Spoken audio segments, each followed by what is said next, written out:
What's up YouTube? Today I'm going to be making a rose gold ring from scratch. And when I say scratch, I mean scratch. We're starting with the basic elemental compounds. I have pure gold here, pure copper, and pure silver.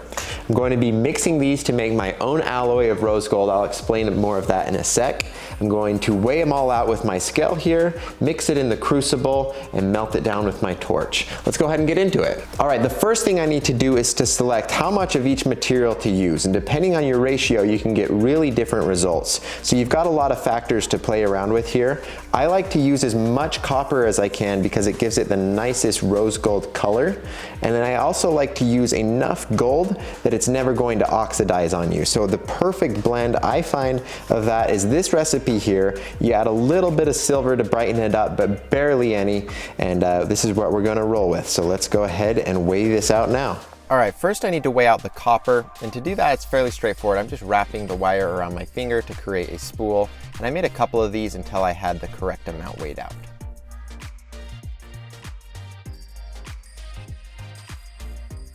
And then the silver, I need so little of this that it's just really easy. Literally all it took was these 2 little beads for that and we're done. Now it's time for the gold, and this was painful to do. This is about $1,700 of gold, but the results will be worth it. So you'll notice I'm not using a saw here. I don't want to create any sawdust because I don't want to lose any of the gold material. So I'm using some wire cutters here. And because 24 karat gold is so soft, I'm actually able to just cut through it no problem. And I just weigh out these little pieces until, again, I've got the correct amount.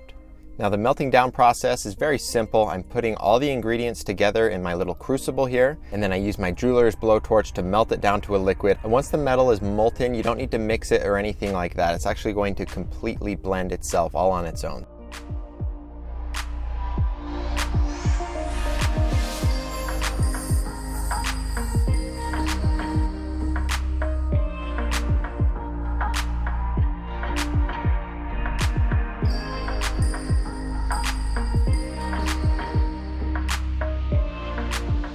Now we'll go ahead and pour the liquid rose gold into a graphite mold here.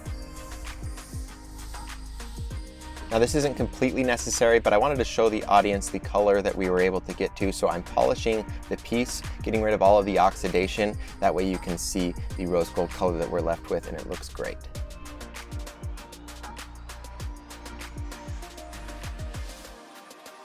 Now we've got this rough rectangular prism looking bread loaf kind of shape. We need to stretch this out and get it to a much more refined shape. So I'm going to use my jewelry roller to go ahead and do that. Now you'll notice this is quite a lengthy process. All I'm doing is I'm putting the gold through the roller. That helps refine the shape every single time I put it through, as well as get it thinner and extend the piece. And then every so often I use my jeweler's hammer to go ahead and flatten the piece out and get rid of any curling that the roller is inducing.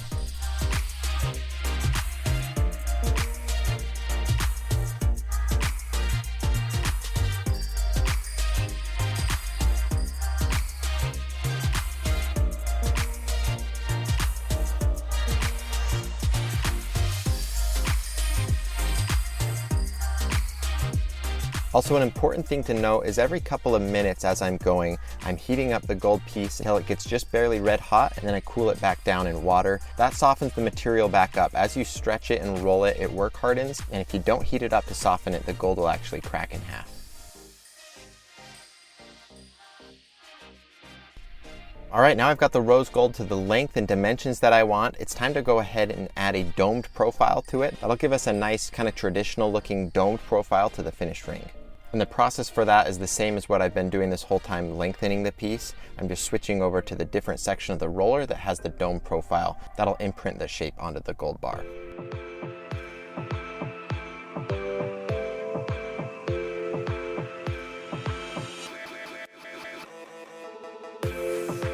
Now again, I'm going to buff the rose gold piece. This will get rid of any of that oxidation. Again, this isn't necessary. This is just so you guys, the audience, can see how it's progressing so far.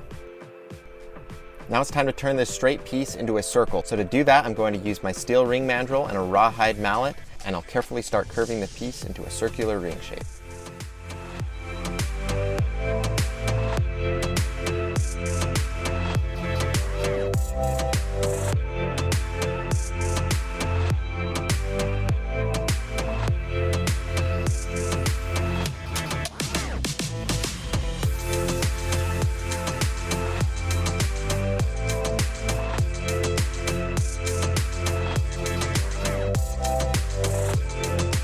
All right, I've got the circular shape where I want it. I'm going to go ahead and trim off the excess rose gold here, and then we'll take it over to the laser welder and we'll get this thing connected.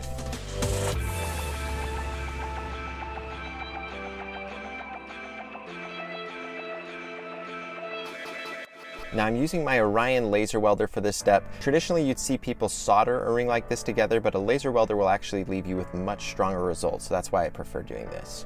And the filler material you see me adding, this is a rose gold wire. It's not rose gold solder, it's just actual rose gold, so the ring that we're left with is just going to be that much more pure.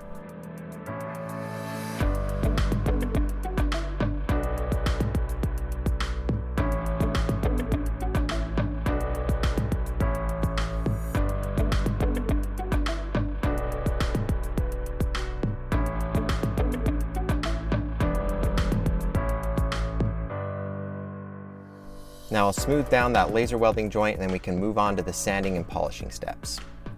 And for this, it's very straightforward. I'm starting with the inside first. I'm just going through all my different grits of sandpaper, starting at 220 grit and ending at 1500. Then I hit it with an Astrotech polish to give it that final mirror reflective finish. And then I repeat the exact same steps on the outside.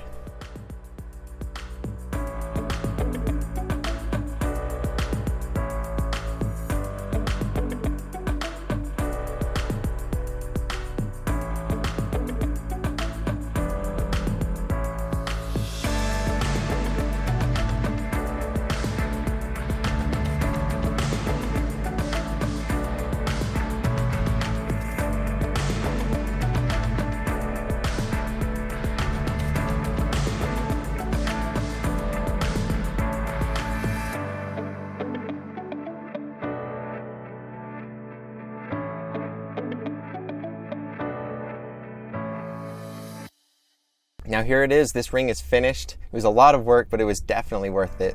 It's just so satisfying to start with the most basic of ingredients and just go through every single possible step. I think it just makes the ring itself a lot more special. So anyways, guys, there's the ring. I'm really proud of the way that this turned out. This would make for an awesome wedding ring. As always, if you're interested in ordering one of these, I'll have a link in the description to my website where you can order one. Also, if you haven't followed me on Instagram, be sure to do that as well. Again, link in the description for that. I'm just able to post a lot more of a variety of content over there because not everything I do on a day-to-day basis is a big enough project to turn into a YouTube video. So my Instagram is kind of the perfect place for that, where I just kind of post anything and everything I'm doing throughout the day. Anyways, guys, that's it for this video. Thank you so much for watching, and I'll see you again next week.